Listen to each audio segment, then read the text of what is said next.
আমার জীবন আমার মরণ আমার জিন্দেগি,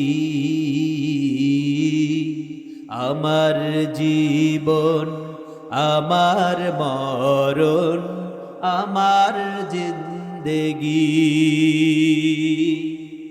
ইয়া ইলাহি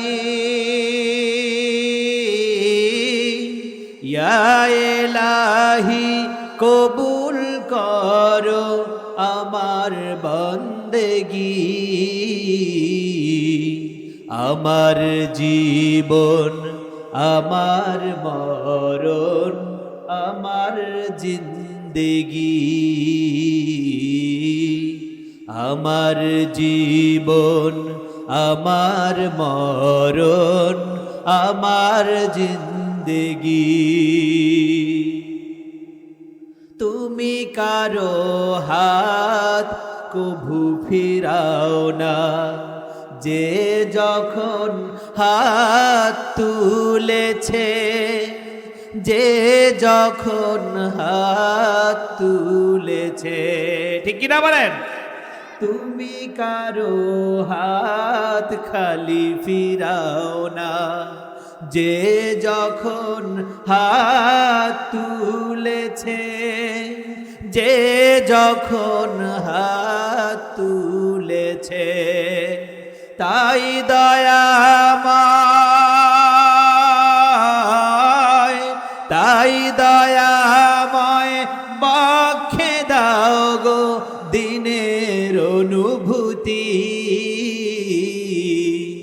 আমার জীবন আমার মরণ আমার জিন্দেগি, আমার জীবন আমার মরণ আমার জিন্দেগি। আপনারা বলতে পারবেন না? আসুন একসঙ্গে বলি। আমার জীবন আমার মরণ আমার জিন্দেগি, আমার জীবন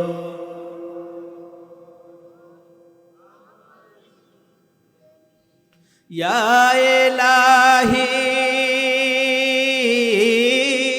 ইয়া ইলাহি কবুল করো আমার বন্দেগি, আমার জীবন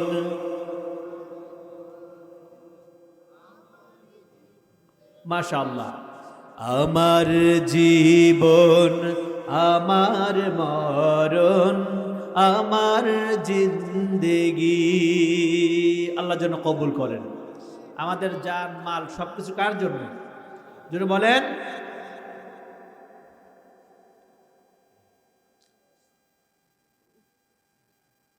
কোরআনুল কারীমের সূরাতুল আলে ইমরানের 3টি আয়াত কারিমা আমি তেলাওয়াত করেছি, 16 থেকে 18।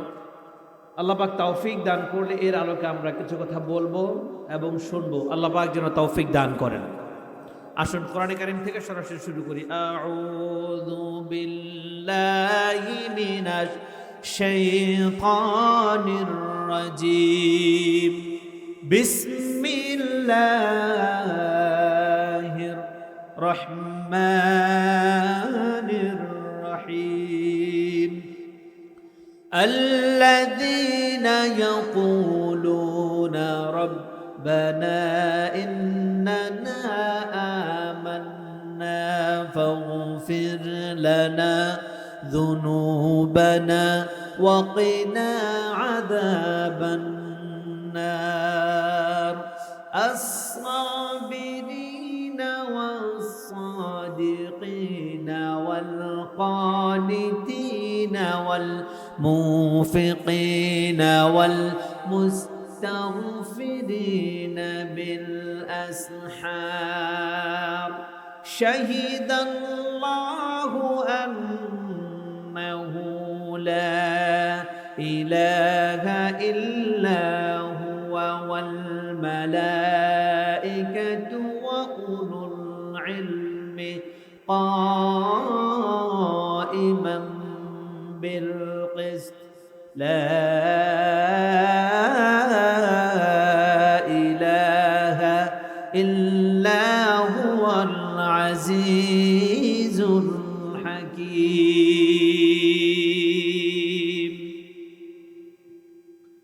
الذين يقولون যে সমস্ত ব্যক্তিরা বলে আল্লাহ রাব্বুল আলামিন ইন্ডিকেট করে বললেন ওই সমস্ত লোকেরাই তারা আল্লাযীনা ইয়াকুলুনা যারা বলে রব্বানা হে আমাদের রব ইন্নানা আমান্না নিশ্চয় আমরা ঈমান এনেছি ফাগফির লানা যুনুবানা সুতরাং আমাদের গুনাহগুলোকে আপনি মাফ করে দেন ওয়াকিনা আযাবান্নার এবং জাহান্নামের কঠিন আযাব থেকে আপনি আমাদেরকে রক্ষা করুন। আল্লাহ তাআলা বলেন এই সমস্ত ব্যক্তিরা হলো ওই ব্যক্তি আস-সাবিরিন যারা ধৈর্য ধারণ করে এরাই এই কথা বলে, ওয়াস-সাদিকিন যারা সত্যবাদী ব্যক্তি তারাই এই কথা বলে, ওয়াল কানিতিন যারা অনুগত ব্যক্তি আল্লাহ এবং আল্লাহর রাসূলের প্রতি অনুগত থাকে তারাই এই কথা বলে, ওয়াল মুনফিকিন যারা দানশীল ব্যক্তি এরাই এই কথা বলে, ওয়াল মুস্তাগফিরিনা বিল আসহার এবং রাতের শেষ ভাগে জাগ্রত হয়ে তাহাজ্জুদের নামাজ পড়ে আল্লাহর কাছে যারা ক্ষমা প্রার্থনা করে বলেন সুবহানাল্লাহ। উলাইকা হুমুস সাদিকুন আল্লাহ রাব্বুল আলামিন আয়াতে বলেন এই সমস্ত ব্যক্তিরা হলো সত্যবাদী ব্যক্তি, ও উলাইকা হুমুল মুফলিহুন এই সমস্ত ব্যক্তিরাই হলো প্রকৃতপক্ষে সফলতা অর্জনকারী ব্যক্তি বলেন সুবহানাল্লাহ। আল্লাহ রাব্বুল আলামিন নিজেই সাক্ষী দিচ্ছেন এই গুণগুলো যেই ব্যক্তির ভিতরে থাকে, এই কোয়ালিটিগুলো যেই ব্যক্তির ভিতরে থাকে এই ব্যক্তি হলো প্রকৃতপক্ষে মুমিন ব্যক্তি। শাহিদাল্লাহু আন্নাহু লা ইলাহা ইল্লাহু আল্লাহ রাব্বুল আলামিন নিজেই এই সমস্ত ব্যক্তিদের ব্যাপারে সাক্ষ্যদানকারী, নিজেই এই সমস্ত ব্যক্তিদের ব্যাপারে তিনি সাক্ষী থাকবে। যাদের ভিতরে এই গুণগুলো পাওয়া যাবে এই ব্যক্তিরাই হলো সত্যবাদী, এরাই হলো প্রকৃতপক্ষে সফলতা অর্জনকারী। দুনিয়াতেও এরা সফল হবে, আখিরাতেও তারা কি হবে? জোরে বলেন কি হবে? আখিরাতেও তারা সফল হবে। আল্লাহ পাক বললেন শুধুমাত্র আমি যে সাক্ষী তা নয়, আমার সৃষ্টিগুলোর মধ্যে অন্যতম একটা জাতি হচ্ছে মালায়েকা। মানে কি? ফেরেশতা। মাশাআল্লাহ, মালায়েকা মানে ফেরেশতাগণ। সুবহানাল্লাহ বলেন। আল্লাহ রাব্বুল আলামিন বললেন ওয়াল মালাইকাতু ওয়া উলুল ইলমি কাইমান বিল কিসত লা ইলাহা ইল্লা হুয়াল আজিজুল হাকীম। আমার সৃষ্টিকুলের মধ্যে ইলম সম্পন্ন যে ফেরেশতাকুল রয়েছে এই ফেরেশতাকুলো আমার কাছে সেদিন সাক্ষী দিবে, এরাও হলো তোমাদের জন্য সাক্ষী বলেন সুবহানাল্লাহ। আর আমি আল্লাহ লা ইলাহা ইল্লা হুয়াল আজিজুল হাকীম পরাক্রমশালী আমি আল্লাহ, আমি আল্লাহ হিকমতওয়ালা, আমি আল্লাহ রাব্বুল আলামিন আমি নিজে সাক্ষী থাকবো। আর সবচেয়ে বড় হিকমতওয়ালা আমি কি হিকমতে বান্দাকে এটা দান করেছি সেটা আমি কেবলমাত্র জানি বলেন সুবহানাল্লাহ। আমার সম্মানিত প্রাণের ভাইয়ারা, আমার প্রাণের বন্ধুরা, একজন ব্যক্তি মুমিন হতে হলে সবার আগে তাকে ঈমান আনতে হবে, ঠিক কিনা বলেন? ঈমান না আনলে সে কি মুমিন হতে পারে নাকি? আমাদের মাঝে অনেকে বলে আমি পড়েছি লা ইলাহা ইল্লাল্লাহ, কালিমা পড়েছি আর মুসলমান হয়ে গেছি। আপনারা বলেন কথা সঠিক না ভুল? জোরে বলতে হবে, সঠিক না ভুল? কালিমা পড়লেই কি মুসলমান হয়? হ্যাঁ, আমাদের দেশের অনেক হিন্দু ভাইয়েরা আছে কালিমা পড়ে, শুধু কালিমা পড়ে না, সূরা ফাতিহা মুখস্থ করে শোনায়, অন্যান্য ছোট ছোট সূরাগুলো মুখস্থ করে শোনায়, আয়াতুল কুরসিও মুখস্থ করে শোনায়। আছে না নাই? জোরে বলে। আছে না নাই? এ এলাকায় আছে, অনেক হিন্দু ভাইদের আমি মুখে শুনেছি। সুতরাং আমার প্রাণের ভাইয়েরা, একজন ইহুদি, বেদিন, খ্রিস্টান আর হিন্দু, সে যে ধর্মেরই হোক না কেন, হাজারো বার যদি বলে লা ইলাহা ইল্লাল্লাহ মুহাম্মাদুর রাসূলুল্লাহ, হাজারো বার যদি কোরআনে কারীমের সূরা পড়ে, সেই ব্যক্তি কখনো মুমিন হতে পারবে না, ওই ব্যক্তি মুসলমান হতে পারবে না, ওই ব্যক্তি মুমিন হওয়া তো দূরের কথা। কিন্তু আমার প্রাণের ভাইয়েরা, আমাদের সমাজে কিছু কিছু এমন মুসলিম নামধারী ব্যক্তি আছে, তারা মুখে বলে আমি বললাম লা ইলাহা ইল্লাল্লাহ মুহাম্মাদুর রাসূলুল্লাহ আর আমি মুসলমান হয়ে গেলাম। বিষয়টা এমন নয়। আল্লাহ রাব্বুল আলামিন বললেন, একজন ব্যক্তি কালিমা পড়ার পাশাপাশি, কালিমা পড়ে আল্লাহর প্রতি বিশ্বাস আনার পাশাপাশি আরো কিছু কাজ আছে তাকে করতে হবে। এগুলো যদি করতে পারে তাহলেই কেবল সে মুসলমান হবে। একজন মুমিন ব্যক্তির ফার্স্ট কোয়ালিটি হলো আল্লাহর প্রতি নিরঙ্কুশ ভাবে সে ঈমান আনবে, একমাত্র পরাক্রমশালী একমাত্র আল্লাহর উপরে সে বিশ্বাস স্থাপন করবে। আল্লাহ এক, আল্লাহ অদ্বিতীয়, অন্য কোনো কিছুর উপরে সে বিশ্বাস আনবে না। আল্লাহর নবীর জামানায় কাফের মুশরিকেরা আল্লাহ তাআলার উপরে তারা বিশ্বাস আনতো, আল্লাহকে সৃষ্টিকর্তা মানত, আল্লাহ রব্বুল আলামিনকে বিধানদাতা মানত, তিনি এক এটাও মানত, সব কিছু মানত। কিন্তু একমাত্র যে আল্লাহর ইবাদত করতে হবে, অন্য কারো ইবাদত করা যাবে না, এটা তারা মানত না। কথা ঠিক কিনা বলেন? একমাত্র যে আল্লাহর ইবাদত করতে হবে এটা তারা মানত না। তারা চিন্তা করত শুধুমাত্র এক আল্লাহর ইবাদত করব কেন? আমাদের দেব দেবী আছে, আমাদের হাবল দাবল আছে, লাত মানাত উজ্জা আছে, আমরা আল্লাহর সাথে সাথে এদেরও ইবাদত করব। বলেন নাউজুবিল্লাহ। তাদের বিশ্বাস ছিল এক আল্লাহ তো সব কিছু করতে পারে না, এক আল্লাহ তো সব কিছুই বানাইতে পারে না। বলেন নাউজুবিল্লাহ। তাদের বিশ্বাস হলো এই যে দেব দেবী, লাত মানাত উজ্জা, হাবল দাবল আর যা কিছুই নাম আছে না কেন, বর্তমানেও আছে না নাই? দুর্গা, সরস্বতী, কালী আছে না নাই? এখনো যে সমস্ত দেবতাগুলির ইবাদত করা হয়, তারা ইবাদত করে। ওই কাফেরদের বিশ্বাস আর বর্তমানে যারা বেদিন আছে তাদেরও বিশ্বাস হলো এই এক গডকে মানে, এক বিধাতাকে মানে, এক ভগবানকে মানে। কিন্তু ইবাদত করতে গিয়ে তারা চিন্তা করে একজনের ইবাদত কেমনে করব। তিনিও এই দেবতার গুলার মধ্যে কিছু কিছু ক্ষমতা দিয়ে দিয়েছেন, ক্ষমতার ভাগ করে দিয়েছেন, ক্ষমতার বিকেন্দ্রীকরণ করেছেন। সুতরাং আল্লাহর পাশাপাশি এদেরও ইবাদত করতে হবে। বলেন নাউজুবিল্লাহ। জোরে বলেন। একমাত্র মুসলমান হলো সে ব্যক্তি যে ব্যক্তি আল্লাহকে এক মানে, অদ্বিতীয় মানে, এবং ইবাদতের ক্ষেত্রেও কেবলমাত্র আল্লাহর ইবাদত করতে হবে, অন্য কারো ইবাদত করা যাবে না, এটা যে মেনে নেয় আমার আল্লাহ রাব্বুল আলামিন বললেন ওই ব্যক্তি হলো প্রকৃতপক্ষে ঈমানদার ব্যক্তি। ওয়াকাদা রাব্বুকা আল্লা তা'বুদু ইল্লা ইয়্যাহু ওয়া বিল ওয়ালিদাইনি ইহসানা।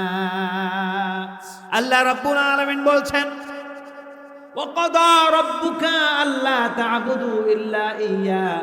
ও মুমিনেরা শোনো, আমার বান্দারা শোনো, কেবলমাত্র আল্লাহ রাব্বুল আলামিন ব্যতীত অন্য কারো ইবাদত তোমরা করতে পারবে না।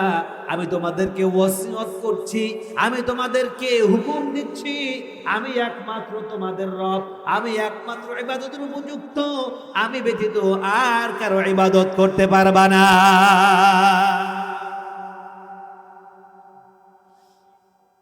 ইল্লা ইয়্যাহু ওয়া বিল ওয়ালিদাইনি ইহসানা। আর আল্লাহ ব্যতীত অন্য কারো যদি ইবাদত করতে হয়, আল্লাহ ব্যতীত অন্য কাউকে যদি সম্মান করতে হয়, সৃষ্টিকুলের মধ্যে আমি দুজন ব্যক্তিকে তোমাদের জন্য অনুকরণীয় বানিয়ে দিয়েছি। সৃষ্টিকুলের মধ্যে সম্মানজনক ভাবে আমি দুজনকে সৃষ্টি করে দিয়েছি। পারলে তাদেরও তোমরা সেবা করো, তাদের তোমরা হুকুম মানো, তাদের তোমরা আনুগত্য করো।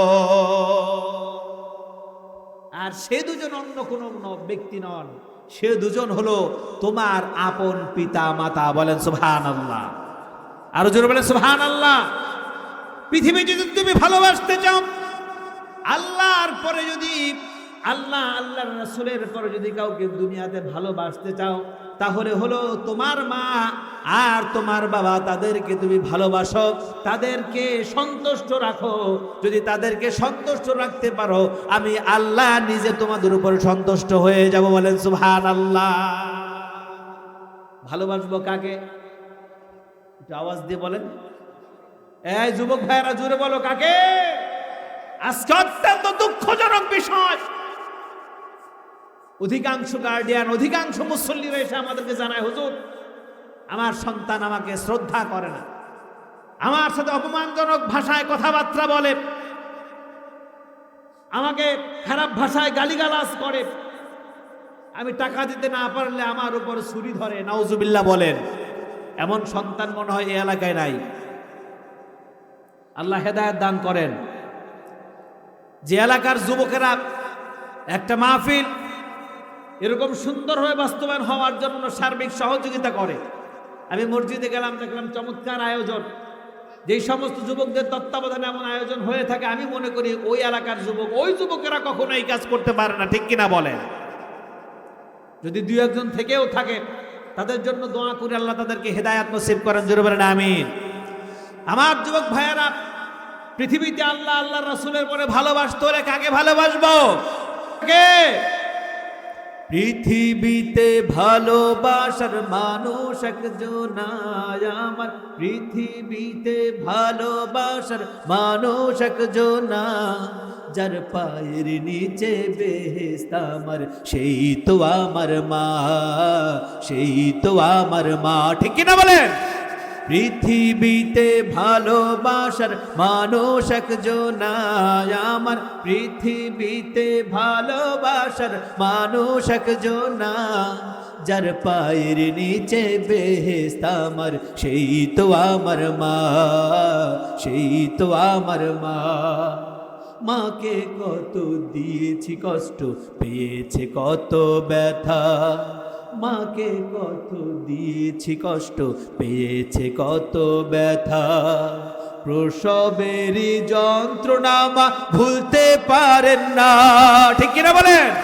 মাকে কত দিয়েছি কষ্ট, পেয়েছে কত ব্যথা, প্রসবেরই যন্ত্রণা মা সইতে পারেন না, মাগো সইতে পারেন না। এমন মায়ের কষ্টের ঋণ তো শোধ দিতে পারবো না, যার পায়ের নিচে বেহেশত আমার, সেই তো আমার মা, সেই তো আমার মা। পৃথিবীতে ভালোবাসার মানুষ একজন আমার, পৃথিবীতে ভালোবাসার মানুষ একজন, যার পায়ের নিচে বেহেশত আমার, সেই তো আমার মা, সেই তো আমার মা। ঠিক কিনা বলেন? সুতরাং পৃথিবীতে মা বাবাকে কষ্ট দেওয়া যাবে? আমার যুবক ভাইয়েরা আওয়াজ দিবেন, কষ্ট দেওয়া যাবে? যাদের মা আছে, আমার প্রাণের ভাইয়েরা মা বাবার খেদমত করবেন। যাদের মা নাই, বাবা নাই, এখন তো খেদমত করার সুযোগ নাই, খালার খেদমত করবেন, চাচার খেদমত করবেন। আল্লাহ পাক হয়তো আপনার উপর খুশি হয়ে যাবে, আর মা বাবার জন্য বেশি বেশি দোয়া করবেন। পারবেন না ইনশাআল্লাহ? সুতরাং আমার প্রাণের ভাইয়েরা, আমার প্রাণের বন্ধুরা, আল্লাহ রাব্বুল আলামিন বললেন একমাত্র তার ইবাদত করতে হবে, তিনি ব্যতীত আর কারো ইবাদত করা যাবে না। দুনিয়াতে যদি কেউ মনে করে অন্য কারো ইবাদত পাশাপাশি করা দরকার, কোনো দেব দেবীর পূজা নয়, কোনো পীরের পূজা নয়, কোনো মাজারের পূজা নয়, খেদমত করতে হবে আপন পিতা মাতা। ঠিক কিনা বলেন? খেদমত করতে হবে আপন পিতা মাতার সম্মানিত আমার প্রাণের ভাইয়েরা, একজন ব্যক্তি পরিপূর্ণ ইমানদার হতে হলে, সবার আগে পূর্ণাঙ্গ ইমানদার তাকে হতে হলে, সবার আগে আমার রাসূল বলেছেন ইমানদার হতে হলে আল্লাহর উপর যেমনিভাবে অকাট্যভাবে বিশ্বাস করতে হবে, আল্লাহ ব্যতীত আর কারো ইবাদত করা যায় না, আল্লাহ ব্যতীত আর কেউ খাওয়ায় না, আল্লাহ ব্যতীত আর কেউ পড়ায় না, আল্লাহ ব্যতীত আর কেউ বাঁচায় না, আল্লাহ ব্যতীত আর কেউ মারতে পারে না, একমাত্র রিজিক দান করেন তিনি কে? চিল্লায় বলতে হবে কে? তিনি একমাত্র আল্লাহ। তিনি মাত্র মানুষকে রিজিক দেন, তিনি খান, তিনি পড়ান। আমার প্রাণের বন্ধুরা, এর উপরে যার অকাট্যভাবে বিশ্বাস স্থাপন হয়ে যাবে, আমার রাসূল বললেন ওই ব্যক্তি হলো প্রকৃত ইমানদার ব্যক্তি। ঈমান আনলো, ঈমান আনার পরে ওই ব্যক্তির প্রধান দায়িত্ব হয়ে গেল আকামুস সালাত। ওই ব্যক্তির প্রধান দায়িত্ব হয়ে গেল 5 ওয়াক্ত নামাজ পড়া। কয় ওয়াক্ত? নাকি শুধু শুক্রবারে? শুধু শুক্রবারে? হ্যাঁ, আমাদের সমাজে কিছু কিছু মুসলমান আছে, কিছু কিছু মুসল্লি আছে, এরা সারা সপ্তাহে খবর নাই, শুধু শুক্রবারে মনে হয় নামাজ পড়বে। এই গ্রামে মনে হয় নাই, এদেরকে টেনে হিস্ট্রেও মসজিদে নামাজ যায় না। আমার ভাষায় আমি এদের নাম দিয়েছি শুক্কুরিয়া মুসল্লি। এরা কারা বলেন তো? শুক্কুরিয়া মুসল্লি মানে শুক্রবারই যায়, সারা সপ্তাহে খবর নাই। আবার কিছু কিছু মুসলমান আছে, এরা বছরে একবার নামাজ পড়তে যায়। বলেন তো কোন নামাজ? ঈদের নামাজ। আবার কিছু কিছু এরকম শয়তান আছে, প্রকাশ্য শয়তান, ঈদের দিনও নামাজ পড়ে না। আছে না নাই? ঈদের দিনও নামাজ পড়ে না। ওর শয়তান বাসা বেঁধেছে এমন ভাবে, ওর সারা শরীরে শুধু শয়তান আর শয়তান। আবার কিছু কিছু মুসল্লি আছে, এরা বছরেও নামাজ পড়ে না, 5 বছরে একবার নামাজ পড়ে। বলেন তো এরা কারা? এরা কারা? ওই যে বুঝে ফেলছে, 5 বছরে একবার নামাজ পড়ে, বুঝেন নাই? এরা হলো ইলেকশন নিয়ে মুসল্লি, বুঝেন নাই? ইলেকশন আসলেই নামাজ পড়ে। নাউজুবিল্লাহ বলেন। আপনাদের কি বলবো, আমার চোখের দেখা, আমার মসজিদে এমন মুসল্লি আমি পেয়েছি সারা বছর খবর নাই, ঈদের নামাজেও যাকে পাই না। যখন ইলেকশন আসে, নমিনেশন পেপার হাতে নেয়, তখন নামাজ কাকে বলে? ওরে নামাজ! মানজামারা টুপি, মানজামারা পাঞ্জাবি, মানজামারা পায়জামা, এক সেট কিনে ওইটা দিয়ে পুরো ইলেকশন পার করে দেয়। ডেইলি ওইটাই পড়ে, ওইটা পড়ে ওক্তি নামাজে মসজিদে যায়, সবার আগে মসজিদে যায়, নামাজ শেষ করে দোয়ার আগে এসে গেটে দাঁড়ায়, মুসল্লিরা বের হয় আর সালাম দেয়, আসসালামু আলাইকুম দোয়া করেন, আসসালামু আলাইকুম দোয়া করেন। ঠিক কিনা বলেন? জোরে বলেন। আপনাদের এই এলাকায় মনে হয় নাই, রাজবাড়ি পাংশাতে নাই মনে হয়। আমি সচক্ষে দেখেছি, যেই ব্যক্তি 5 ওয়াক্ত নামাজে আসতো, অন্য ওয়াক্তে না পেলেও ফজরে পেতাম, জুমাতে পেতাম। যেই ইলেকশন শেষ হয়ে গেল, তিনি পাস করলেন, যেদিন ইলেকশনে পাস করে তিনি এলাকার মেম্বার হলেন, চেয়ারম্যান হলেন, এমপি হলেন, এর পরের দিন থেকে তার টুপিও নাই, পাঞ্জাবিও নাই, পায়জামা নাই, মসজিদেও তার উপস্থিত নাই। কথা বলেন ঠিক কিনা? এমন ভণ্ড মুসলমান আছে না নাই? চিল্লায় বলতে হবে, আছে না নাই? সামনের ইলেকশনে আমরা এদেরকে বয়কট করব। কে কে রাজি আছেন? দুহাত তুলে দেখেন আমার আল্লাহকে। নারে তাকবীর! শয়তানের আস্তানা। পারবেন আপনারা? সুবিধাবাদী মুসলমান আমরা, এদেরকে সমাজের কোনো দায়িত্বে দেখতে চাই না। কথা বলেন ঠিক কিনা? জোরে বলেন ঠিক কিনা? শয়তানের একদল বিদায় নিয়েছে, দিল্লি গিয়ে পালিয়েছে। এখনো যারা বাংলার জমিনে শয়তানি করবে, মুসলমানদের ঈমান নিয়ে চিনিমিনি খেলবে, আমরা তাদেরকে ছেড়ে দিব না। ওর মতো করে বঙ্গোপসাগরে নিয়ে তাকে ফেলে দিব। কথা বলেন ঠিক কিনা? রাজি আছেন না নাই আপনারা? আমার প্রাণের ভাইয়েরা, সারা বিশ্ব জুড়ে পরিবর্তনের হাওয়া বইছে। আলহামদুলিল্লাহ বলেন। শ্রীলঙ্কাতে হাওয়া বইল, দেশের সরকার শুদ্ধ পালিয়ে গেল, জামা কাপড় জনগণ টেনে ছিঁড়ে ফেললো। কথা বলেন ঠিক কিনা? আমার বাংলাদেশেও ঘটলো, আফগানিস্তানেও ঘটলো, সর্বশেষ সিরিয়াতেও ঘটলো। স্বৈরশাসক দেশ ছেড়ে পালিয়েছে, ব্রিটিশ কি অবস্থান নিয়েছে। কথা বলেন ঠিক কিনা? সারা বিশ্বকে জানিয়ে দিতে চাই, বিশেষ করে বাংলার সমস্ত মানুষদেরকে জানিয়ে দিতে চাই, ভবিষ্যতে যারা এই দুর্নীতি করবা, ভবিষ্যতে যারা স্বৈর শাসক হবা, স্বৈরাচার করবা, বাংলার জমিনে তোমাদের কোনো ঠাঁই হবে না। কথা বলেন ঠিক কিনা? জোরে বলতে হবে ঠিক কিনা? বাংলার জমিনে কোনো স্বৈর শাসকের ঠাঁই নাই, কোনো মিথ্যুকের ঠাঁই হবে না। বাংলার জমিন হবে উর্বর। শাহজালাল ইয়ামিন রহমতুল্লাহ আলাইহির জমিন, শাহ মাকদুমের জমিন, শত শত আউলিয়া কেরাম এই দেশের মাটিতে শুয়ে আছে। এখানে বসে ফাইজলামি করা চলবে না। কথা বলেন ঠিক কিনা? আমার প্রাণের ভাইয়েরা, পিছনে অনেক বন্ধুরা দাঁড়িয়ে আছেন, আপনারা একটু জিকির করেন আর সামনে চলে আসেন। লা ইলাহা,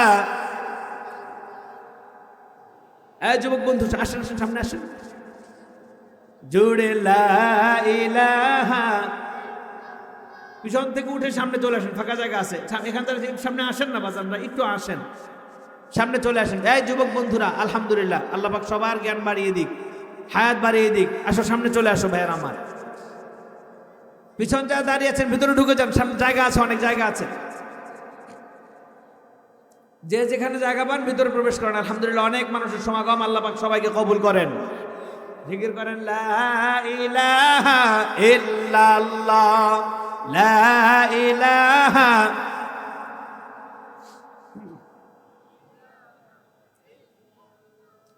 তুমি মিসওয়াক করা ফজিলত তো জানো,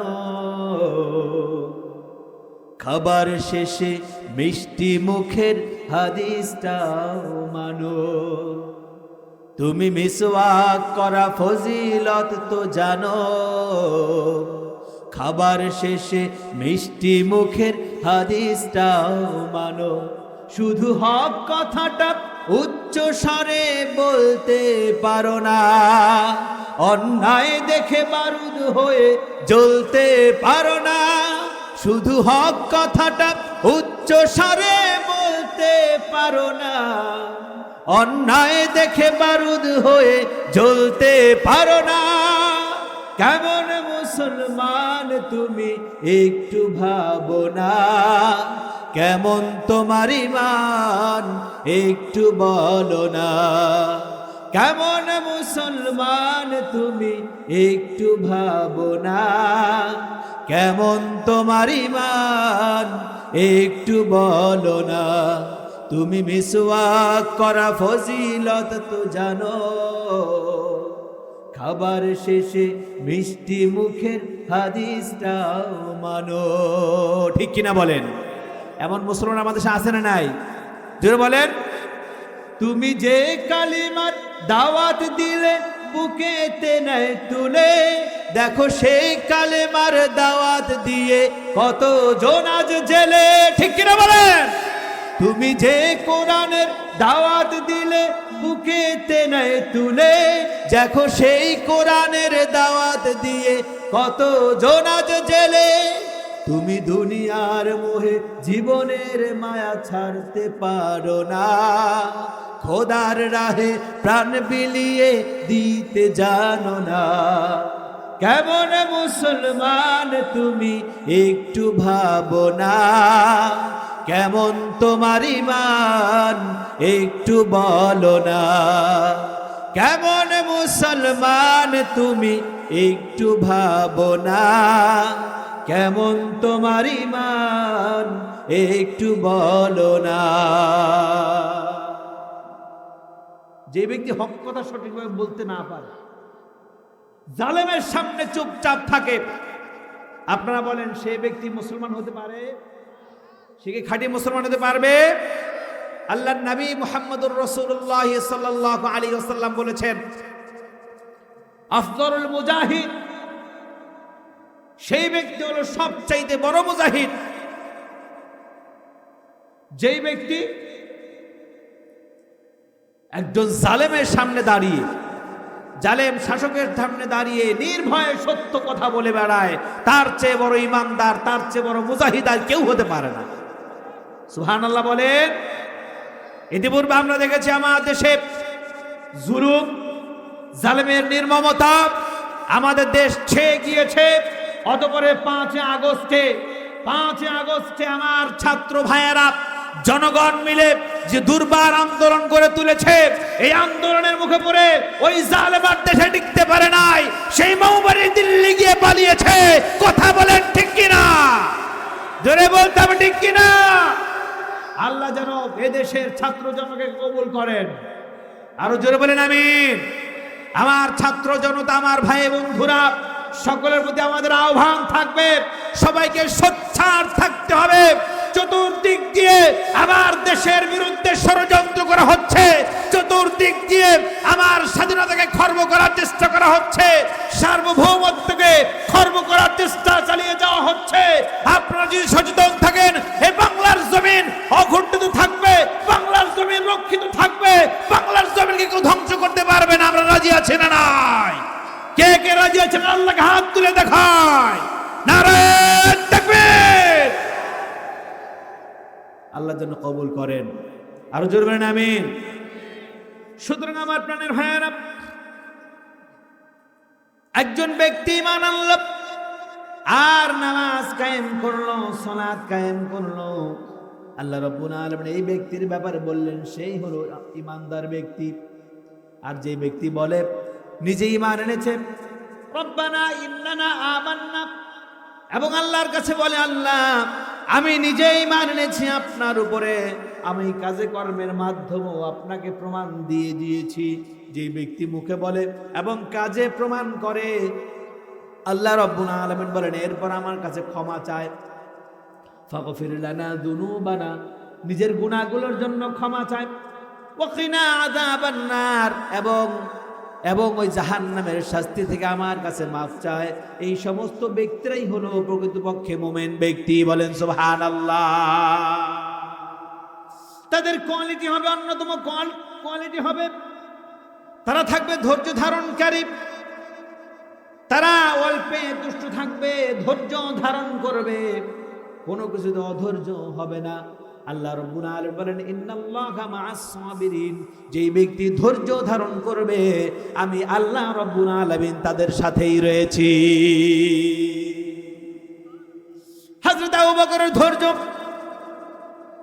হযরত ওমরের ধৈর্য। ধৈর্য কাকে বলে? ধৈর্যের নজির স্থাপন করে গেছে তারা সমাজে।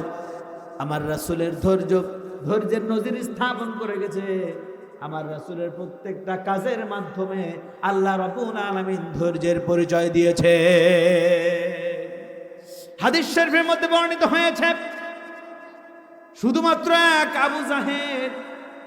আবু জাহেলের কাছেই আমার নবীজি কমপক্ষে 3000 বার কালেমার দাওয়াত নিয়ে গিয়েছে। কতবার? কমপক্ষে 3000 বার দাওয়াত নিয়ে গিয়েছেন আবু জাহেলের কাছে।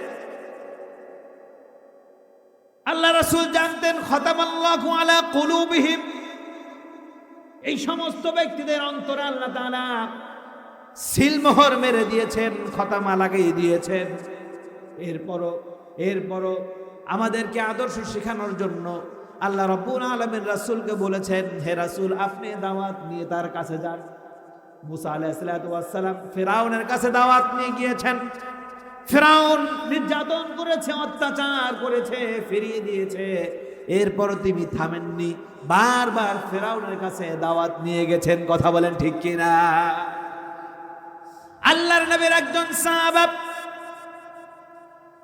একজন মহিলা সাহাবা হযরতে উম্মে সুলাইম রাদিয়াল্লাহু তাআলা আনহা, আল্লাহর রাসূল তার ব্যাপারে সাহাবাদেরকে বললেন, ও আমার সাহাবারা, ধৈর্য শিখতে হলে উম্মে সুলাইমের কাছ থেকে তোমরা ধৈর্য শিখো। উম্মে সুলাইম তার স্বামী হযরত তালহা রাদিয়াল্লাহু তাআলা আনহু সফরে যাবেন, স্বামীকে বিদায় দিয়ে দিয়েছেন, বলেছেন স্বামী আমার, ও স্বামী আমার, তাড়াতাড়ি ফিরে আসবেন, ছোট সন্তানগুলো বাসায় আছে, আমি একা, আপনি মেহেরবানি করে তাড়াতাড়ি ফিরে আসবেন। হযরত তালহা রাদিয়াল্লাহু তাআলা আনহু চলে গেলেন সফরে। সফর শেষে আসলেন। সফর শেষে যখন বাসায় ফিরলেন, অনেক দূর থেকে ফিরে এসেছেন, এসে দরজায় কড়া নাড়লেন। উম্মে সুলাইম, আমি তালহা ফিরে এসেছি, দয়া করে দরজাটা তাড়াতাড়ি খোলো। উম্মে সুলাইম একটু দেরি করলেন, এরপরে এসে তিনি দরজা খুললেন। তালহা বলল, উম্মে সুলাইম, এত দেরি হলো কেন দরজা খুলতে? কখনো আমাকে এক ডাকের উপরে দুই ডাক দিতে হয় নাই, আমি যখন এক ডাক দিয়েছি তুমি দরজা খুলে দিয়েছো। ও উম্মে সুলাইম, কেন তুমি দেরি করলে? উম্মে সুলাইম কোনো কথা বললেন না, বলল, প্রাণের স্বামী আমার, আপনি উদ্বিগ্ন হবেন না, আপনি ব্যস্ত হবেন না, অনেক দূর থেকে আপনি এসেছেন, মেহেরবানি করে আপনি বসুন, আপনি রেস্ট নিন, আপনি পানি খান, তারপর আপনার প্রশ্নের আমি জবাব দেব। হযরত তালহা বলল, ও উম্মে সুলাইম, আমার সন্তানটা কোথায় আছে? একটু সন্তানটাকে ডাক দাও, কতদিন ধরে আমার সন্তানকে দেখি না। উম্মে সুলাইম বলল, আমার প্রাণের স্বামী, আপনি রেস্ট নিন, আপনি বসুন, চিন্তিত হবেন না, আপনি ব্যতিব্যস্ত হবেন না, সন্তান আছে, সন্তান ঘুমোচ্ছে। তালহা বললেন, না না না না, তাড়াতাড়ি করে সন্তানকে ডেকে আনো, সন্তানকে সাথে করে নিয়ে তারপর আমি নাস্তা করব। উম্মে সুলাইম কি জবাব দিবেন বুঝতে পারছেন না। আসলে তার ছেলে তো দুনিয়াতে বেঁচে নাই, দুনিয়া থেকে চিরবিদায় নিয়ে আল্লাহর আরশ আজিমে চলে গেছে। উম্মে সুলাইম কোনো কথা বলেন না, চুপচাপ দাঁড়িয়ে আছেন, ধৈর্যের পরিচয় দিচ্ছেন। স্বামী সফর থেকে ফিরে এসেছে, এই সময় যদি সাথে সাথে স্বামীর কানে ছেলের মৃত্যুর সংবাদ দিয়ে দিই, স্বামী হয়তো বা হার্ট অ্যাটাক করতে পারে, এমনি ব্যতিব্যস্ত হয়ে আছে, কর্মক্লান্ত হয়ে আছে, স্বামী আমার হয়তো বা উদ্বিগ্ন হয়ে পড়বে, বড় ধরনের সমস্যা হতে পারে। এর জন্য স্বামীকে কোনো কিছু বলছেন না, আর বলছেন শুধুমাত্র, আমার প্রাণের স্বামী, আপনি রেস্ট নেন, নাস্তা করেন, এরপরে একটু জিরিয়ে নেন, তারপরে সন্তানকে আমি ডেকে দেব। হযরত তালহা রাদিয়াল্লাহু তাআলা আনহু তিনি আর দেরি সইলেন না, উম্মে সুলাইমকে বললেন, উম্মে সুলাইম রে, তুমি আমার সাথে চাতুর্যতা করছো, আমার মনে হয় তুমি কোনো চালাকি করছো। আমার সন্তান কোথায়? তাড়াতাড়ি করে আমার সন্তানকে ডেকে নিয়ে আসো, সন্তানকে সাথে নিয়ে এরপরে আমি নাস্তা করব, এছাড়া আমি নাস্তা করব না। এবার উম্মে সুলাইম চোখ দিয়ে পানি ছেড়ে দিলেন। কেমন মহিয়সী মহিলা, ছেলে মৃত্যুবরণ করেছে, স্বামীকে খুশি রাখার জন্য নিজের কান্নাকে চাপিয়ে রেখেছে, নিজের মমতাকে চাপিয়ে রেখেছে, স্বামীকে খুশি করার চেষ্টা করেছে, সাথে করে স্বামী ব্যতিব্যস্ত না হয়ে যায়, স্বামী কষ্ট না পায়। চোখ দিয়ে পানি ছেড়ে দিল, বলল, আমার প্রাণের স্বামী, আপনি যাওয়ার পর থেকে আমার সন্তানটা প্রচন্ড পরিমাণ রোগে আক্রান্ত হয়ে পড়ে, প্রচন্ড পরিমাণ জ্বর আসে, আমি ডাক্তার দেখিয়েছি, কবিরাজ দেখিয়েছি, কোনো কাজ হয় নাই। অতঃপর আমার সন্তানটা গতকালকে ইহকাল ত্যাগ করে আল্লাহর জমিনে চলে গেছে।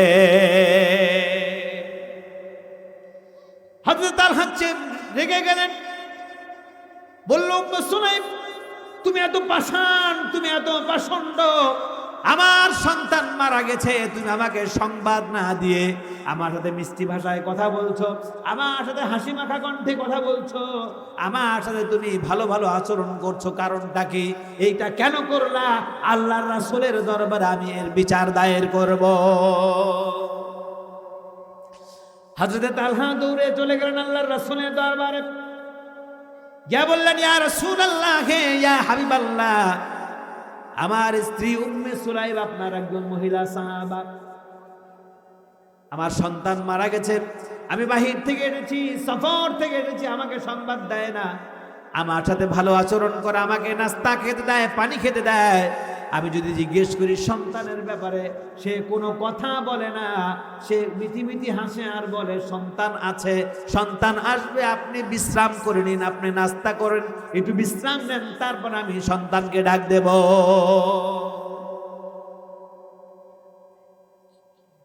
আল্লাহর নবী উম্মে সুলাইমকে ডাক দিলেন, উম্মে সুলাইম রে, তুমি এই কাজ করেছো কিনা? উম্মে সুলাইম বলল, ইয়া রাসূলুল্লাহ, ইয়া হাবিবাল্লাহ, স্বামী আমার দীর্ঘদিন পর সফর থেকে বাসায় ফিরে এসেছে।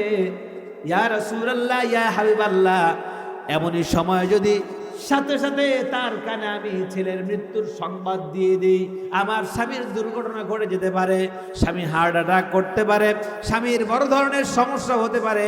ইয়া রাসূলুল্লাহ, ইয়া হাবিবাল্লাহ, আমার স্বামীকে আমি ভালোবাসি, আমি এর জন্য ধৈর্যের পরিচয় দিয়েছি, আমার মনে অনেক ব্যথা, আমার মনে কত যে আকুতি, কত যে কান্না, একমাত্র মাই সেটা বুঝে। ইয়া রাসূলুল্লাহ, আমার এই কান্নাগুলোকে আমি চাপায় রেখেছি, আমার কষ্টকে আমি চাপায় রেখেছি। ইয়া রাসূলুল্লাহ, ইয়া হাবিবাল্লাহ, তারপর আমার স্বামীকে কষ্ট পেতে দেই নাই, স্বামী যাতে করে কষ্ট না পায় এর জন্য আমি এটাকে লুকায় রেখেছি।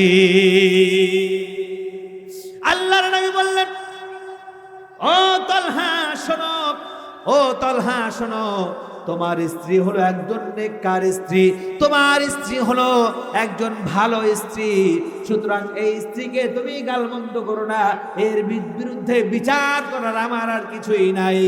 উম্মে সুলাইম যেই ধৈর্যের পরিচয় দিয়েছে, নির্মম সময়ে, ব্যথিত সময়ে সন্তানের কথা তোমাকে না বলে ধৈর্যের পরিচয় দিয়েছে, তোমার খুশি চেয়েছে, যাতে করে তুমি ভালো থাকো সেটাই চেয়েছে, একজন উত্তম স্ত্রীর কাজ করেছে, সুতরাং তার উপরে তুমি নাখোশ থেকো না, তার উপরে আমি রাসূল খুশি আছি, আল্লাহ খুশি আছে। ও তালহা, তুমি নিজেও তার উপরে খুশি হয়ে যাও। সুবহানাল্লাহ বললেন না? আল্লাহর নবী বললেন, ও তালহা রে, ও উম্মে সুলাইম, ও উম্মে সুলাইম, যাও যাও যাও, তোমরা বাসায় চলে যাও, উত্তম ভাবে তোমরা সংসার পরিচালনা করো, একে অপরকে বুঝবা, ধৈর্য ধারণ করবা। মনে রেখো, যেই ব্যক্তি ধৈর্য ধারণ করে আল্লাহ রাব্বুল আলামিন তার সাথেই থাকে। বলেন সুবহানাল্লাহ। আমার প্রাণের ভাইয়েরা, আল্লাহর নবী মুহাম্মদুর রাসূলুল্লাহ সাল্লাল্লাহু আলাইহি ওয়াসাল্লাম, তার উপরে কাফেররা কষ্ট নির্যাতন চালিয়ে দিয়েছে। ধৈর্য যদি শিখতেই হয়, আমার রাসূল মুহাম্মদুর রাসূলুল্লাহ সাল্লাল্লাহু আলাইহি ওয়াসাল্লামের কাছ থেকে তোমরা শিখে নাও। উহুদের যুদ্ধে আল্লাহর নবী মুহাম্মদুর রাসূলুল্লাহ সাল্লাল্লাহু আলাইহি ওয়াসাল্লামের মাথায় যখন তীর বিদ্ধ হলো, দান্দার মুবারক শহীদ হয়ে গেল, ফেরেশতারা এসে আমার রাসূলকে বলেছিল, ও মুহাম্মদ সাল্লাল্লাহু আলাইহি ওয়াসাল্লাম, আপনি একবার হুকুম দিন, একবার আপনি অনুমতি দিন, যেই সমস্ত কাফেররা আপনার উপর আক্রমণ করেছে, আপনাকে ব্যথিত করেছে, আপনাকে রক্তাক্ত করেছে, ইয়া রাসূলুল্লাহ, ইয়া হাবিবাল্লাহ, ওই সমস্ত কাফেরদেরকে জমিন উল্টে আমরা নিঃশেষ করে দেই। আমার রাসূল বলেছেন, না না না, ওই মানুষদেরকে মেরো না, এরা না বুঝে আমাকে মেরেছে, আল্লাহ আমাকে ধৈর্য ধারণ করতে বলেছে, আমার ধৈর্যের কারণে এই মানুষগুলো যদি দিনের পথে ফিরে আসে, তাহলে আমার উম্মতের সংখ্যা বহু গুণে বেড়ে যাবে। তায়েফের ময়দানে আমার নবীজি দাওয়াত দিতে গিয়েছেন, কালিমার দাওয়াত দিয়ে, হে মানুষেরা, ইয়া আইয়ুহান নাস কুলু লা ইলাহা ইল্লাল্লাহু তুফলিহুন, মানুষদেরকে দাওয়াত দিলেন, হে মানুষেরা রে, তোমরা বলো লা ইলাহা ইল্লাল্লাহ, তোমরা যদি বলো এক আল্লাহ, আল্লাহ ব্যতীত আর কোনো ইলাহ নেই, মুহাম্মাদুর রাসূলুল্লাহ তিনি হলেন আমাদের জন্য প্রেরিত রাসূল, তোমরা যদি এটা মেনে নাও, তোমরা সফলতা অর্জন করবে, তোমরা সফলকামী হয়ে যাবে। সেই মানুষগুলো আল্লাহর নবী মুহাম্মাদুর রাসূলুল্লাহ সাল্লাল্লাহু আলাইহি ওয়াসাল্লামকে মানলো না, আল্লাহর রাসূলের উপরে যুদ্ধ চাপিয়ে দিল, আল্লাহর রাসূলের উপরে আঘাত করলো, পাথর দিয়ে, মাটি দিয়ে, ইটা দিয়ে আঘাত করলো, ধাক্কা দিয়ে ফেলে দিল, অনেকভাবে আক্রমণ করলো। আমার রাসূল মাটিতে পড়ে গেছে, শরীর থেকে রক্ত মোবারক ঝরে ঝরে মাটিতে পড়েছে। ফেরেশতারা এসে বলেছে, ইয়া রাসূলুল্লাহ, ইয়া হাবিবাল্লাহ, একবার আপনি হুকুম দেন, একবার আপনি হুকুম দেন, এই তায়েববাসীকে আমরা জমিন উঠিয়ে তাদেরকে আমরা পিষে মেরে ফেলি। আমার রাসূল বলেছেন, না না না না, তাদেরকে মারা যাবে না, তাদেরকে হত্যা করা যাবে না, তাদেরকে যদি মেরে ফেলো, কার কাছে আমি কালিমার দাওয়াত দিব? সুবহানাল্লাহ বলেন। তাদেরকে যদি মেরে ফেলো, আমি কার কাছে কালিমার দাওয়াত দিব? তাদেরকে যদি মেরে ফেলো, আমি কার কাছে ইসলামের দাওয়াত দিব, কোরআনের দাওয়াত দিব? সুতরাং তাদেরকে মারা যাবে না, তারা ভুল বুঝে করেছে, না বুঝে করেছে, আমি রাসূল তাদেরকে মাফ করে দিয়েছি। তাদেরকে যদি মেরে ফেলো, আমার রবকে, আমার আল্লাহকে কে আল্লাহ বলে ডাকবে?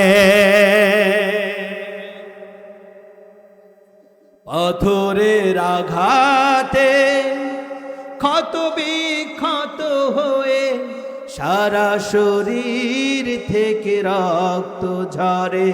হে রাসূল, তোমাকে ভুলি আমি কেমন করে? হে রাসূল, তোমাকে ভুলি আমি কেমন করে? হাজারো ব্যথা বেদনার পরে ফিরে আসনি তুমি আপন ঘরে। এরালো তুমি ছড়িয়ে দিতে, চলে গেলে মদিনায় মক্কা ছেড়ে। হে রাসূল, তোমাকে ভুলি আমি কেমন করে? হে রাসূল, তোমাকে ভুলি আমি কেমন করে? খেয়ে না খেয়ে দিন প্রচারের কাজে নিজেকে দিয়েছো বিলিয়ে। তায়েফের কাফেরেরা চিনল না এ আলো, দুষ্টু ছেলেদের পিছু দিল লেলিয়ে। আল্লাহু আকবার। খেয়ে না খেয়ে দিন প্রচারের কাজে নিজেকে দিয়েছো বিলিয়ে। তায়েফের কাফেরেরা চিনল না এ আলো, দুষ্টু ছেলেদের পিছু দিল লেলিয়ে। পাথরের আঘাতে ক্ষত বিক্ষত হয়ে সারা শরীর থেকে রক্ত ঝরে। হে রাসূল, তোমাকে ভুলি আমি কেমন করে? সবাই বলুন, হে রাসূল, তোমাকে ভুলি আমি কেমন করে? হে রাসূল।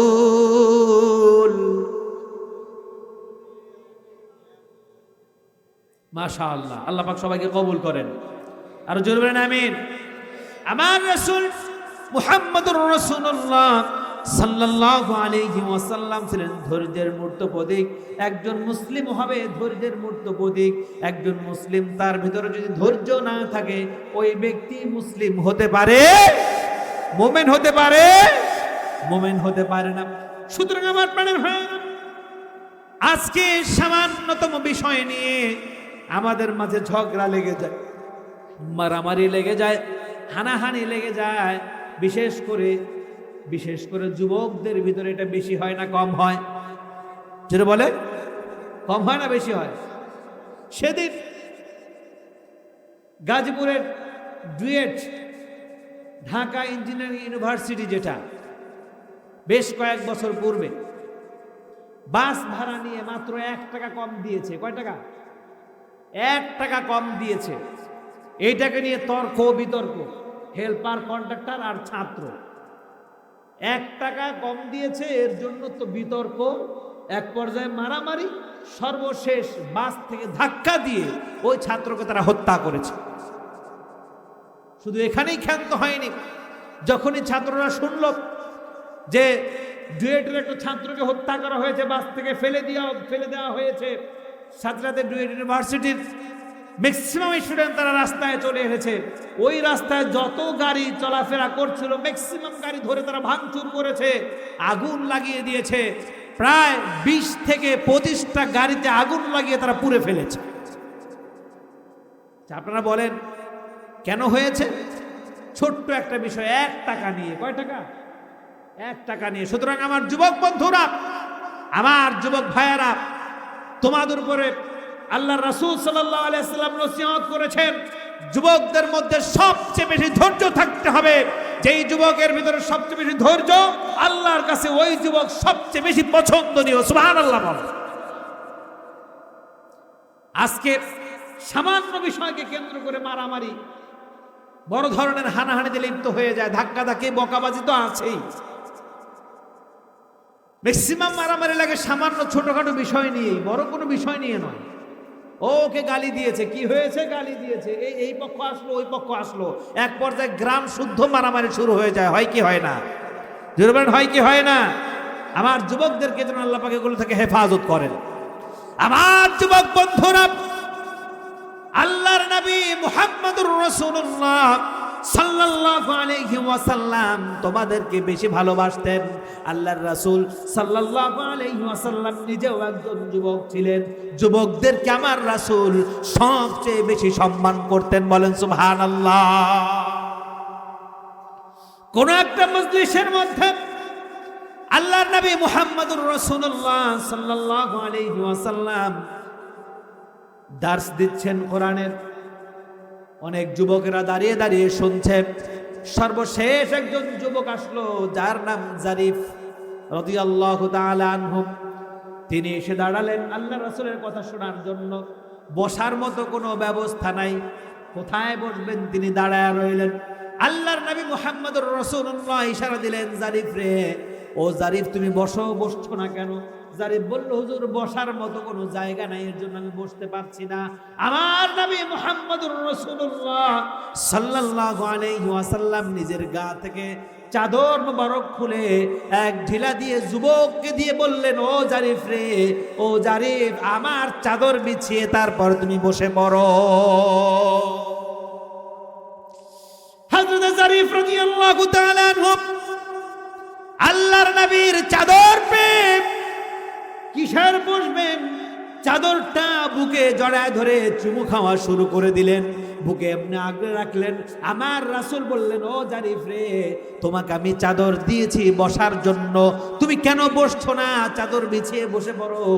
জারিফ বললেন, ইয়া রাসূলুল্লাহ, ইয়া হাবিবাল্লাহ, যেই রাসূলের শরীরে মশা মাছি বসা হারাম, যেই রাসূলের শরীর থেকে জান্নাতের সুঘ্রাণ পাওয়া যায়, যেই রাসূলের থুথু মোবারক মেশকাম্বরের চেয়েও সুঘ্রাণময়, যেই রাসূলের শরীরের ঘামগুলো আতর মেশকাম্বরের চেয়েও বেশি ঘ্রাণযুক্ত হয়, ওই রাসূলের শরীরের চাদর আমি জারিফ কিভাবে মাটিতে বিছিয়ে বসবো? ইয়া রাসূলুল্লাহ, ইয়া হাবিবাল্লাহ, ইয়া রাসূলুল্লাহ, আমি এই চাদর মাটির নিচে বসাতে পারবো না, আমার পায়ের নিচে দিতে পারবো না, এই চাদরের স্থান হলো আমার বুকে। বলেন সুবহানাল্লাহ। আমার রাসূল বললেন, ও জারিফ, ও জারিফ, আল্লাহ তোমার সম্মান আরো বাড়ায় দিক। বলেন সুবহানাল্লাহ। ইন্নামা আকরামাকুম ইনদাল্লাহি আতকাকুম ইন্নাল্লাহা আলিমুন খবীর। আল্লাহ রাব্বুল আলামিন বলেছেন, আল্লাহর কাছে ওই ব্যক্তি হলো সবচেয়ে সম্মানিত ব্যক্তি। আল্লাহ নিজে যাকে সম্মান করেন, আমার রাসূল নিজে যাকে সম্মান করেন, সেই ব্যক্তি হলো যেই ব্যক্তি সবার চেয়ে বেশি আল্লাহকে ভয় করে, আমার রাসূলকে মেনে নেয়। বলেন সুবহানাল্লাহ। চিল্লা বলেন সুবহানাল্লাহ। সুতরাং আমার প্রাণের ভাইয়েরা, আমার প্রাণের বন্ধুগণ, আমার যুবক ভাইয়েরা, আমার রাসূল যুবকদেরকে বেশি ভালোবাসতেন। আমার রাসূল বলেছেন, ইসলাম এই পৃথিবীর বুকে কায়েমের লক্ষ্যে ইসলাম প্রতিষ্ঠিত হয়েছে এই যুবকদের রক্তের উপর দিয়ে। যুবক না থাকলে ইসলাম এদেশে কায়েম হতো না। আপনারা জবাব দিবেন আমার প্রাণের ভাইয়েরা। এই যে 5 আগস্টের আন্দোলন হলো বাংলাদেশে, বাংলাদেশটাকে নতুন করে আমরা স্বাধীন করলাম, স্বৈরাচার মুক্ত করলাম, অন্যায় দুর্নীতি থেকে বাংলাদেশকে আমরা হেফাজত করলাম। আপনারা বলেন সবচেয়ে অগ্রভাগে কারা নেতৃত্ব দিয়েছেন? জুড়ে বলেন কারা নেতৃত্ব দিয়েছেন? ঢাকা বিশ্ববিদ্যালয় থেকে 71-এর যুদ্ধ শুরু হয়েছে। শহীদ সালাম, বরকত, জব্বার সহকারে অসংখ্য ছাত্র প্রাণ বিলিয়ে দিয়েছে। সেখান থেকে 71-এর স্বাধীনতা আমরা পেয়েছি। ঠিক তদ্রূপ ভাবে ঢাকা বিশ্ববিদ্যালয়ের চত্বর থেকে বৈষম্য বিরোধী আন্দোলন শুরু হলো, কোটা আন্দোলন শুরু হলো, সারা বাংলাদেশে ছড়িয়ে গেল। আমার সমস্ত যুবক ভাইয়েরা নেতৃত্ব দিয়েছে, সামনে গিয়েছে। মুগ্ধ শহীদ হলো, আবু সাঈদ শহীদ হলো, শত শত আমার ছাত্র ভাইয়েরা শহীদ হলো। আর মুরব্বী বাবাজিরা, স্বনামধন্য ব্যক্তিরা তাদেরকে সহযোগিতা করলো। আল্লাহ রব্বুল আলামিনের বাংলার জমিনে নতুন করে আবার স্বাধীনতা দান করেছেন। কথা বলেন ঠিক কিনা? আমাদেরকে মাহফিল করতে দেওয়া হয় নাই, জুমার মেম্বারে বসে সত্য কথা বলতে পারি নাই। সত্য কথা বললেই আমাদেরকে বলা হয়েছে রাজাকার, আমাদেরকে বলা হয়েছে জঙ্গি, আমাদেরকে বলা হয়েছে সন্ত্রাসী। কথা বলেন ঠিক কিনা? জোরে বলেন ঠিক কিনা? আমার প্রাণের বন্ধুরা, আমার প্রাণের ভাইয়েরা, এগুলোর পুনরাবৃত্তি আমাদের সমাজে, আমাদের দেশে আমরা দেখতে চাই না। কথা বলেন ঠিক কিনা? চাঁদাবাজি বন্ধ হয়ে গিয়েছিল, আবার আমরা দেখছি নতুন করে আবার চাঁদাবাজি শুরু হয়েছে। ঠিক কিনা বলেন? গ্রামে গঞ্জে মনে হয় না? গ্রামে গঞ্জে হয় না? জোরে বলেন। সুতরাং তাদেরকে সজাগ করে দেওয়ার জন্য বলতে চাই, এক স্বৈরাচার গোষ্ঠীকে, ছাত্রলীগকে আমরা বাংলাদেশ থেকে নিষিদ্ধ করেছি। আবার যারা সন্ত্রাসী কর্মকাণ্ড করবা, চাঁদাবাজি করবা, বাংলার জমিনে তোমাদের কোনো ঠাঁই হবে না। কথা বলেন ঠিক কিনা? জোরে বলতে হবে ঠিক কিনা? এখনো আমরা দেখতে পাচ্ছি বাংলার আনাচে কানাচে চাঁদাবাজি হচ্ছে, বাংলার আনাচে কানাচে সন্ত্রাসী কর্মকাণ্ড হচ্ছে। এরা কারা করে আমাদের সচক্ষে আমরা দেখছি। সুতরাং তোমাদের এগুলোকে বন্ধ করো, অনতিবিলম্বে বন্ধ করো, নচেৎ ছাত্র জনতা আবার ফুসে উঠলে তোমরাও দেশে ঠাঁই পাবা না। কথা বলেন ঠিক কিনা? জোরে বলতে হবে ঠিক কিনা?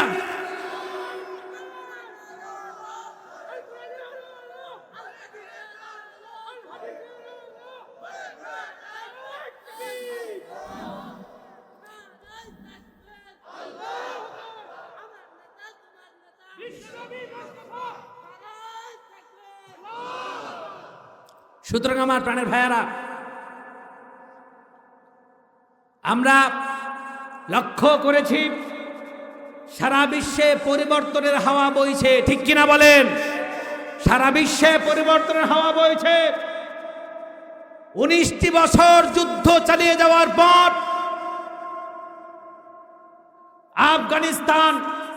আফগানিস্তানের জমিনে ইসলামী শাসন প্রতিষ্ঠিত হয়েছে। কথা বলেন ঠিক কিনা? আমরা বর্তমানে দেখতে পেয়েছি সিরিয়া নামক একটি রাষ্ট্র ছিল জুলুম শাসক, 24 বছর পর্যন্ত তার জুলুম কার্যক্রম চালিয়ে গেছে। সর্বশেষ তৌহিদি জনতা তাকে উৎখাত করে তার মূর্তিগুলোকে পদদলিত করে দেশ থেকে তাকে বিতাড়িত করেছে। কথা বলেন ঠিক কিনা? আমরা দেখেছি শ্রীলঙ্কায় পরিবর্তনের হাওয়া বইছে। সুতরাং আফগানিস্তানের মতো, সৌদি আরবের মতো, সিরিয়ার মতো আমার বাংলার জমিনে ইনশাআল্লাহ একদিন কালিমার পতাকা উঠবে, কোরআনের শাসন কায়েম হবে, ইসলাম কায়েম হবে। কে কে চান আল্লাহকে দুহাত তুলে দেখান? আমরা চাই কি চাই না? ভারতবর্ষে ইসলামের পতাকা পথ করে উড়ুক, আমরা চাই কি চাই না? এ ভারত শাসন করেছে, আমরা মুসলমান। ভারতের কুতুব মিনার আমাদের মুসলমানদের অবদান, ভারতের তাজমহল মুসলমানদের অবদান, ভারতের দিল্লি, মস্কো সবগুলো মুসলমানদের অবদান। আজকে যারা হিন্দুত্ববাদ সেখানে কায়েম করেছ, মুসলমানি তো ধ্বংস করতে চাচ্ছ, বাংলাদেশ ইসলামের উপর আক্রমণ করতে চাচ্ছ, মনে রাখো যেমনি ভাবে স্বৈর শাসককে আমরা বিতাড়িত করেছি, ঠিক তদ্রুপ ভাবে ওই ভারতবর্ষের মুসলমান, আমার বাংলাদেশের মুসলমান সব একত্রিত হয়ে আমরা যদি তোমাদের বিরুদ্ধে উঠে পড়ে লাগি, মনে রেখো তোমাদেরকেও ভারতের মৎসর ছেড়ে পালাতে বাধ্য হতে হবে। কথা বলেন ঠিক কিনা? জোরে বলেন ঠিক কিনা? আমার প্রাণের ভাইয়েরা, আমরা গাজওয়াতুল হিন্দের গন্ধ পাচ্ছি, গাজওয়াতুল হিন্দের গন্ধ পাচ্ছি। আমার রাসূল মুহাম্মদুর রাসূলুল্লাহ সাল্লাল্লাহু আলাইহি ওয়াসাল্লাম বলেছেন, শেষ জামানায় হিন্দুস্তানের সাথে মুসলমানদের একটা রক্তক্ষয়ী যুদ্ধ হবে। সেই যুদ্ধে যেই সমস্ত ইমানদার মুসলমানরা তারা শরীক হবে, শহীদ হবে, মৃত্যুবরণ করবে, আল্লাহ রাব্বুল আলামিন তাদেরকে জান্নাতুল ফিরদাউস দান করে দিবে। জোরে বলেন আমিন, আরো জোরে বলেন আমিন। আর সেই যুদ্ধটা হবে বাতিলের সাথে সত্যের যুদ্ধ, সেই যুদ্ধটা হবে সত্যের সাথে মিথ্যার যুদ্ধ। আমার মনে হয় আমার প্রাণের ভাইয়েরা, আমরা ইতিহাসে পড়েছি, আল্লাহ রাসূলের হাদিস শরীফের মধ্যে পড়েছি, যেই সমস্ত সিমটম গুলো আল্লাহ রাসূল বলে গেছেন যে পূর্বস্থানের একটা জমিন ধসে পড়বে, ভূমিধস হবে। আমরা দেখতে পেয়েছি বেশ কিছুদিন পূর্বে গোটা একটা এলাকা জুড়ে ভূমিধস হয়ে 10 তলা বিল্ডিং পর্যন্ত মাটির নিচে দেবে গিয়েছে। কথা বলেন ঠিক কিনা? আমার রাসূল বলেছেন আরো কিছু সিমটমের কথা, যখন সারা বিশ্ব জুড়ে অত্যাচারের মাত্রা বেড়ে যাবে তখন আল্লাহ রাব্বুল আলামিন নুসরত দান করবেন এবং হিন্দুস্তানের সাথে মুসলমানদের যুদ্ধ হয়ে গাজওয়াতুল হিন্দ হবে, অমুসলিমরা পরাজিত হবে এবং এই যুদ্ধে নেতৃত্ব দিবেন ইমাম মাহদী আলাইহিস সালাতু ওয়াস সালাম এবং আকাশ থেকে নেমে আসবেন হযরত ঈসা আলাইহিস সালাতু ওয়াস সালাম। তার নেতৃত্বে এ বিশ্বের বুকে আবার ইসলাম কায়েম হবে। 40 বছর পর্যন্ত ইসলামের শাসন এখানে বুলন্দিত থাকবে। আমরা গন্ধ পাচ্ছি সেই যুদ্ধ আর বেশি দূরে নয়, আর কিছু পথ গেলেই আমরা পেয়ে যাব। কথা বলেন ঠিক কিনা? সেই যুদ্ধে আমরা অংশগ্রহণ করতে রাজি আছি না নাই? আমার যুবক ভাইয়েরা চিল্লায় বলতে হবে রাজি আছি না নাই? কে কে আছে আমার আল্লাহকে হাত তুলে দেখাই, নারায়ে তাকবীর। আল্লাহ যেন কবুল করেন, আল্লাহ যেন কবুল করেন। আমার সম্মানিত প্রাণের ভাইয়েরা, আমার সম্মানিত প্রাণের বন্ধুগণ, সুতরাং আল্লাহর নবী মুহাম্মদুর রাসূলুল্লাহ সাল্লাল্লাহু আলাইহি ওয়াসাল্লাম বলেছেন যে ধৈর্য ততক্ষণ পর্যন্ত ধরবে যতক্ষণ না পর্যন্ত আল্লাহর দ্বীন আল্লাহর জমিনে বাস্তবায়ন না হয়। কথা বলেন ঠিক কিনা? তোমরা জিহাদ যতক্ষণ পর্যন্ত চালিয়ে যাবে যতক্ষণ না পর্যন্ত আল্লাহর জমিনে আল্লাহর দ্বীন বাস্তবায়ন না হয়। সুতরাং আমার যুবক বন্ধুরা, আমরা ততক্ষণ পর্যন্ত আমাদের জিহাদ, আমাদের প্রচেষ্টা চালিয়ে যেতে রাজি আছি না নাই? জোরে বলেন রাজি আছি না নাই? আল্লাহ রাব্বুল আলামিনের পরে বললেন ওয়াল কানিতিন, যেই সমস্ত মানুষেরা, যেই সমস্ত ব্যক্তিরা আল্লাহর প্রতি আনুগত্য থাকে, রাসূলের প্রতি আনুগত্য থাকে, এই ব্যক্তিরাই হলো প্রকৃতপক্ষে ইমানদার ব্যক্তি। কিভাবে আনুগত্য থাকে? আল্লাহর যখন যে বিধান, এই বিধানের উপরে তারা আমল করে। হালাল রিজিক তালাশ করা কার বিধান? জোরে বলেন, জোরে বলেন। হালাল রিজিক অন্বেষণ। আমার রাসূল বলেছেন ইবাদতের পূর্ব শর্ত হলো হালাল রিজিক তালাশ করা, হালাল ভাবে কামাই করা।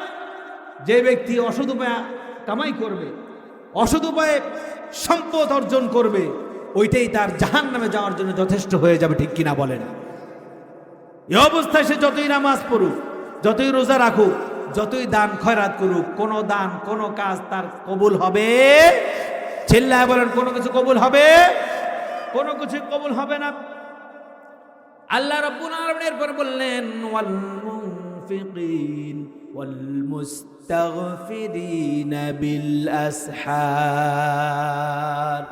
তাদের একটা অন্যতম কোয়ালিটি হবে, তারা হবে দানবীর। কি হবে তারা? জুড়ে বলেন, এই পৃথিবীর জমিনে সবচেয়ে বড় দানবীর কে ছিলেন? জুড়ে বলেন, সবচেয়ে বড় দানবীর কে ছিলেন? আমার রাসূল মুহাম্মদুর রাসূলুল্লাহ সাল্লাল্লাহু আলাইহি ওয়াসাল্লাম। এরপর হযরত আবু বকর রাদিয়াল্লাহু তাআলা। আমার রাসূল যখন ইন্তেকাল করবেন, আম্মা জান আয়েশা রাদিয়াল্লাহু তাআলা আনহাকে জিজ্ঞেস করছেন, ও আয়েশা, ঘরে কি কোনো সম্পদ আছে, ঘরে কোনো কিছু আছে? আয়েশা বলেন, ইয়া রাসূলুল্লাহ, ইয়া হাবিবাল্লাহ, একটা স্বর্ণ মুদ্রা আছে। আমার রাসূল বলেন, সম্পদ রেখে আমি মরতে চাই না, সেটা আনো তাড়াতাড়ি। আয়েশা রাদিয়াল্লাহু তাআলা আনহেন আনার পর রাসূলুল্লাহ সাল্লাল্লাহু আলাইহি ওয়াসাল্লাম বললেন, তাড়াতাড়ি আল্লাহর রাস্তায় দান করে দাও। সুবহানাল্লাহ বলেন। কিছুই রেখে গেলেন না, সব আল্লাহর রাস্তায় দান করে দিয়ে গেলেন। হযরত আবু বকর ইয়ারমুকের যুদ্ধে যখন আল্লাহ রাসূল তার পাগড়ি বিছিয়ে দিলেন, বললেন, ও আমার সাহাবারা, কে কি দান করবা, এখানে দান করো। ইতিহাস সাক্ষী, হাদিস শরীফ সাক্ষী, আল্লাহর নবী যখন, আল্লাহর রাসূল যখন তাবুকের যুদ্ধের সময় সাহায্য কালেকশন করছেন, আল্লাহর নবী যখন পাগড়ি বিছিয়ে দিলেন, সাহাবাদেরকে বললেন, কে কি দান করবে তাড়াতাড়ি করে দান করো।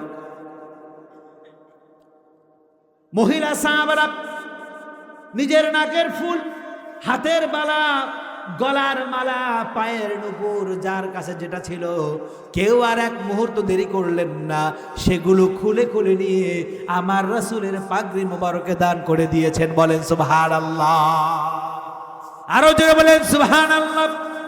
আমার মায়েরা, আমার বোনেরা, শুনেছি অনেক মা বোনেরা এখানে এসেছেন, আমার রাসূল আপনাদেরকে বেশি ভালোবাসতেন।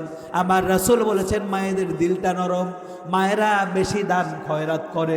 সেই সময় মহিলাদের কাছ থেকে, মহিলা সাহাবাদের কাছ থেকে যত দান এসেছে, সেটাই ছিল সবচেয়ে উল্লেখযোগ্য দান। বলেন সুবহানাল্লাহ।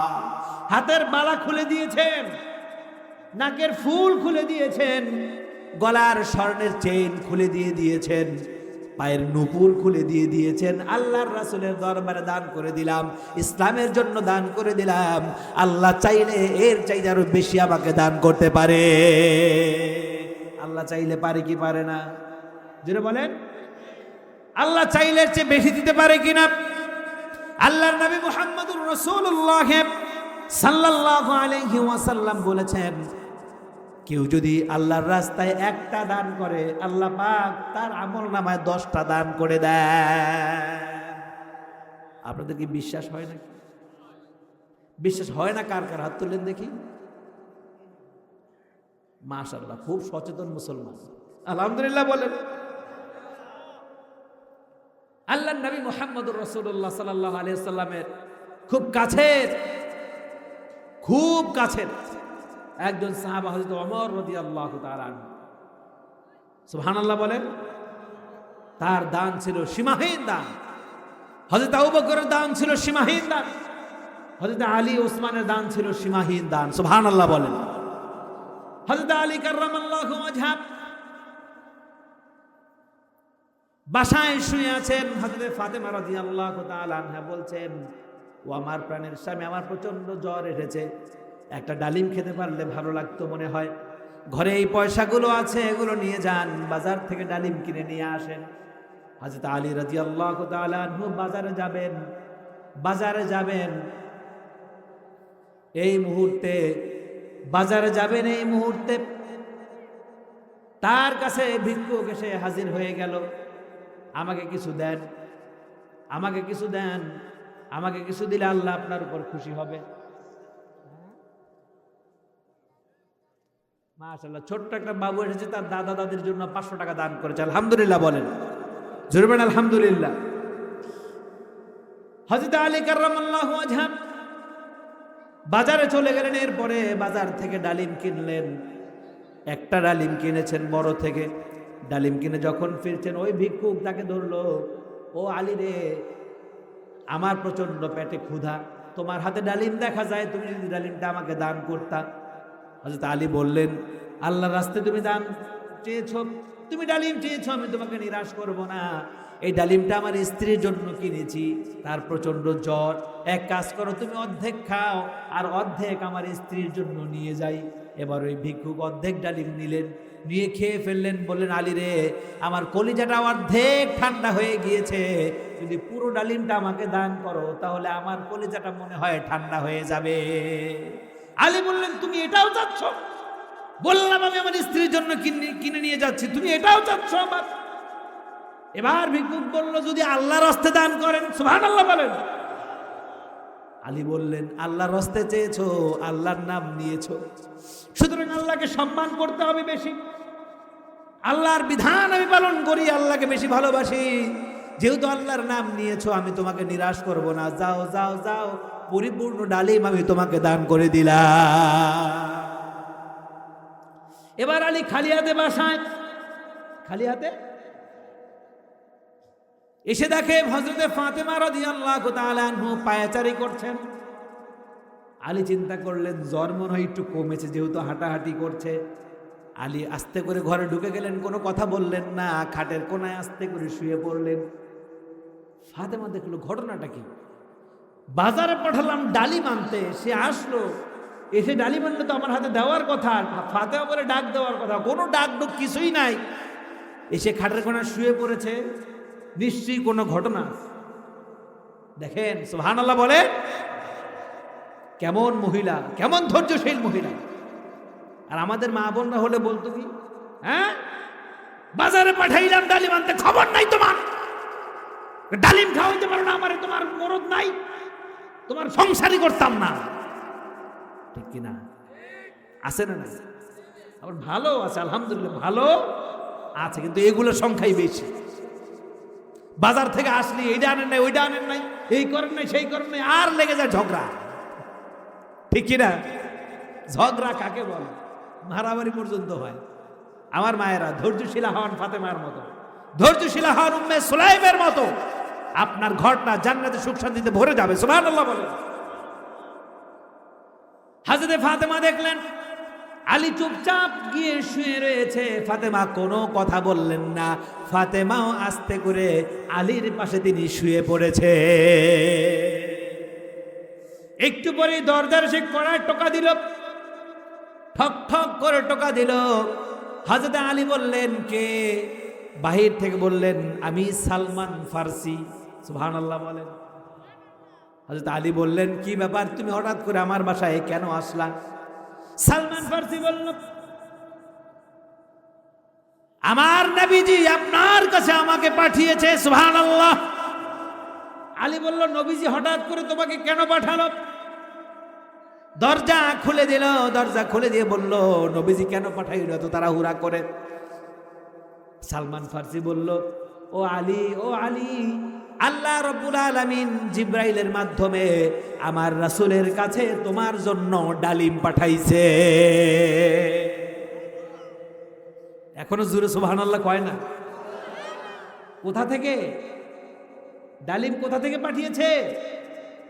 এটা আওয়াজ দেন, কোথা থেকে? আমার রাসূলের কাছে আল্লাহ রাব্বুল আলামিন জান্নাত থেকে তোমার জন্য ডালিম পাঠিয়েছে, তাড়াতাড়ি ডালিমগুলো নাও। একটা ব্যাগ হাতে ধরায় দিল হযরত আলী রাদিয়াল্লাহু তাআলা আনহু। এবার ওই ব্যাগ থেকে ডালিম গুনে গুনে বের করতেছে, 1 2 3 4 5 6 7 8 9। কয়টা? কয়টা? 9টা ডালিম বের করলো। আলী বলল, না এটা জান্নাতের ডালিম না।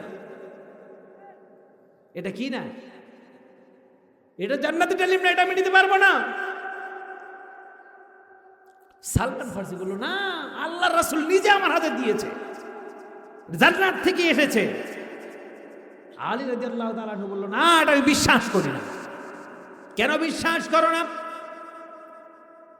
আলী রাদিয়াল্লাহু তাআলা বললেন, এর জন্যই বিশ্বাস করি না, আমার আল্লাহ যদি কৃপণ হতেন তাহলে বুঝতাম 9টা দিয়েছেন। কেননা আমার রাসূল বলেছে, কেউ যদি আল্লাহর রাস্তায় একটা দান করে আল্লাহ তাকে কয়টা দেয়? এটা চিল্লায় বলবেন, কয়টা দেয়? কেউ যদি আল্লাহর রাস্তায় একটা দান করে, আমার রাসূল তার পবিত্র জবান দিয়ে বলেছেন, আল্লাহ তাকে 10টা দান করবেন। এখানে 9টা কেন? যদি জান্নাতি ডালিম হতো, আল্লাহ যদি পাঠিয়ে থাকতো তাহলে 10টাই হতো, কম হতো না।